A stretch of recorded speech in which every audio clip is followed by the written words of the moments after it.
हर रोज की तरह आज भी पप्पू व्यापारी अपना कारोबार देखने के बाद रात को वापस घर लौट रहा था। रास्ते में एक ढाबा पड़ता है जहाँ पप्पू अक्सर खाना खाया करता था। रात बहुत हो चुकी थी और पप्पू को जोरों से भूख लगी थी। वो ढाबे के अंदर चला जाता है। ढाबे के अंदर खाना लगभग खत्म हो चुका था, केवल पराठे मिल रहे थे।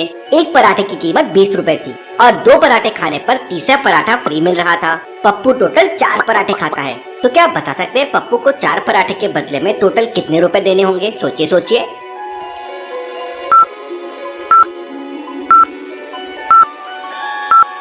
वैसे अगर पप्पू एक साथ 4 पराठे खरीदेगा तो उसे 80 रुपए देने होंगे, लेकिन पप्पू बहुत समझदार था। वह पहले 2 पराठे खरीदता है और बदले में उसे 1 पराठा फ्री मिल जाता है। इसके बाद वो 1 पराठा और खरीद लेता है। तो इस तरह टोटल हो गया 60 रुपए। तो उसको 60 रुपीज देने पड़ेंगे। पप्पू पराठे खाकर बाहर निकलता है कि तभी अचानक चक्कर खा के गिर जाता है। होटल का पूरा स्टाफ उसके पास आ जाता है और उसे इधर उधर करता है, लेकिन पप्पू को होश नहीं आता। उस समय ढाबे के बाहर 3 कार खड़ी हुई थी। एक कार मैनेजर की थी और बाकी 2 कार वहाँ के स्टाफ की थी। मैनेजर तुरंत अपने स्टाफ से तीसरी गाड़ी की चाबी लेता है और पप्पू को लेकर हॉस्पिटल के लिए निकल पड़ता है।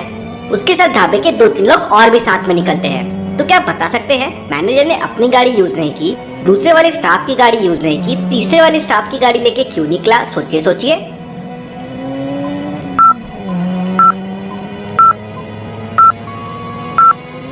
ध्यान से देखिए, मैनेजर की गाड़ी में नंबर प्लेट पर आधे नंबर गायब है और गाड़ी पे बहुत धूल लगी हुई है। इसका मतलब मैनेजर की गाड़ी काफी दिन से यूज नहीं हुई है, यहीं खड़ी हुई है।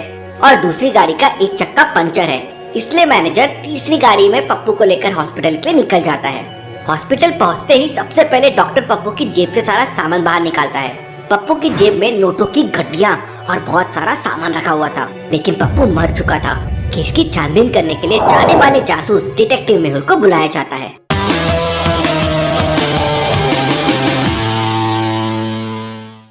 जब तक केस की पूरी छानबीन नहीं हो जाती तो में से कोई भी शहर छोड़कर नहीं जाएगा। मेहुल पप्पू की डेड बॉडी लेकर डॉक्टर संजना की लैब में पहुंच जाता है।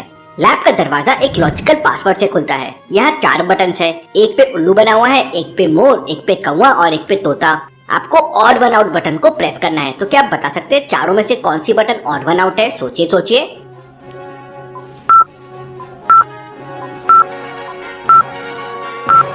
वैसे तो चारों पक्षी है, लेकिन उल्लू इन सबसे अलग है। उल्लू दिन में सोता है और रात को अपने घोंसले से बाहर निकलता है। मेहुल पहले वाला नंबर बटन प्रेस करता है और लैब के अंदर चला जाता है। डॉक्टर संजना डेड बॉडी की पूरी तरह से जांच करती है और मेहुल से कहती है, इसकी बॉडी में तो बहुत ही खतरनाक जहर है।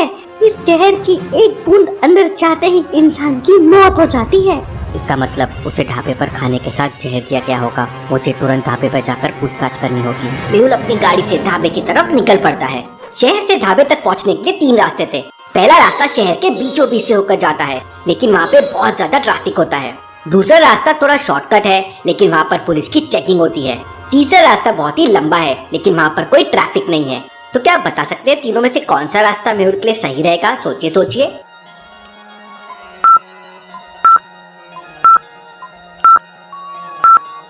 दूसरा रास्ता मेहुल के लिए सबसे सही रहेगा, क्योंकि दूसरे रास्ते पे भले ही पुलिस की चेकिंग है, लेकिन मेहुल शहर का जाना माना जासूस है, इसलिए पुलिस उसे तुरंत जाने देगी।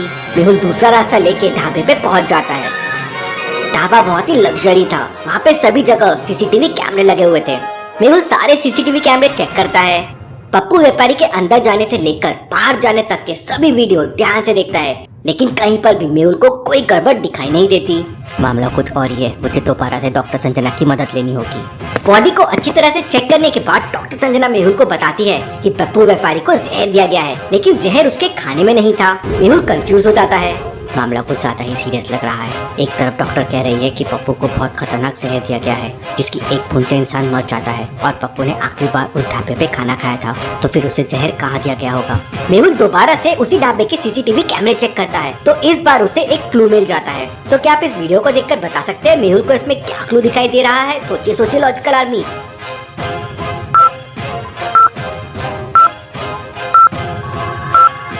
पप्पू व्यापारी के जेब को ध्यान से देखिए, वो भरी भरी लग रही है, लेकिन अभी उसकी जेब एकदम खाली है, उसमें कुछ भी नहीं है। ऐसा कैसे पॉसिबल है? मेहुल तुरंत उन सभी लोगों से पूछताछ करता है जो पप्पू को लेकर हॉस्पिटल गए थे। तब उस ढाबे का मैनेजर बताता है, सर हॉस्पिटल पहुंचते ही डॉक्टर ने उसकी जेब से बहुत सारी नोटों की गड्डियां और सामान बाहर रखवा दिया था।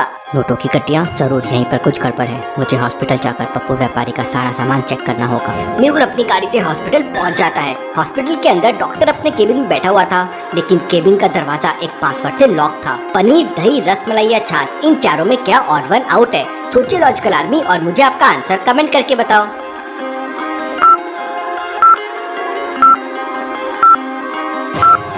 वैसे तो ये चारों दूध से बनते हैं, लेकिन रसमलाई को छोड़कर बाकी तीनों चीजें बनाने के लिए दूध को फाड़ना पड़ता है। मतलब रसमलाई ऑड वन आउट है। मेहुल रसमलाई प्रेस करता है और केबिन के अंदर चला जाता है। केबिन के अंदर जाते ही मेहुल डॉक्टर से पूछताछ करता है और फिर पप्पू व्यापारी का सामान और नोटों की गड्डियां लेकर डॉक्टर सजना के पास पहुंच जाता है। सभी नोटों और सारे सामान को अच्छी तरह से चेकिंग करने के बाद डॉक्टर सजना हैरान रह जाती है और मेहुल से कहती है, अरे बाप रे, ये सारे नोट तो जहरीले हैं। नोट की गड्डियों में एक बहुत ही खतरनाक जहर छिड़का गया है।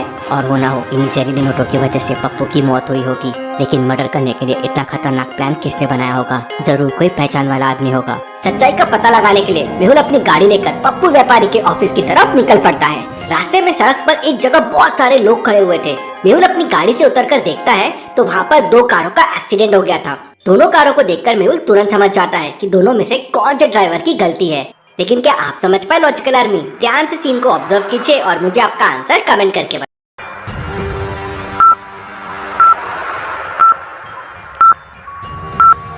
सामने वाले ड्राइवर की पूरी गलती है, क्योंकि ये वाला ड्राइवर तो सही साइड में जा रहा था, लेकिन सामने वाला ड्राइवर गलत साइड से आ रहा था, इसलिए एक्सीडेंट हो गया। थोड़ी देर बाद वहाँ पुलिस आ जाती है। यहाँ पुलिस सारा मामला देख लेगी। इस समय मुझे अपना केस देखना चाहिए। पुलिस के आते ही मेहुल वहाँ से निकल जाता है और पप्पू व्यापारी के ऑफिस में पहुँच जाता है।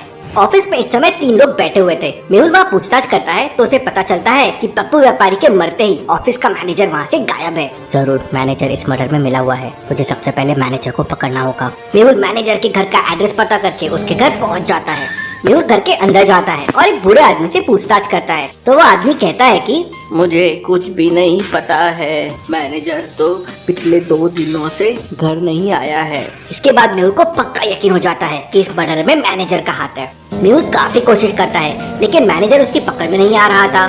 इसके बाद मेहुल खुफिया एजेंसी की मदद से मैनेजर का मोबाइल ट्रेस करवाता है तो पता चलता है कि इस समय मैनेजर एक होटल में छुपा हुआ है। मेहुल होटल में पहुंच जाता है और मैनेजर को पकड़ लेता है। पूछताछ करने पर मैनेजर अपना जुर्म कबूल कर लेता है। सर, मुझे बहुत परेशान करते थे, दिन रात सबके सामने गालियां देते थे, तो मैंने उनके कल के कैश में जहर मिला दिया जिससे वो मर जाए और ढाबे वाला फंस जाए। मेहुल उसे एक जोरदार थप्पड़ मारता है और पुलिस के हवाले कर देता है। Case solve, detective Mehul rocks.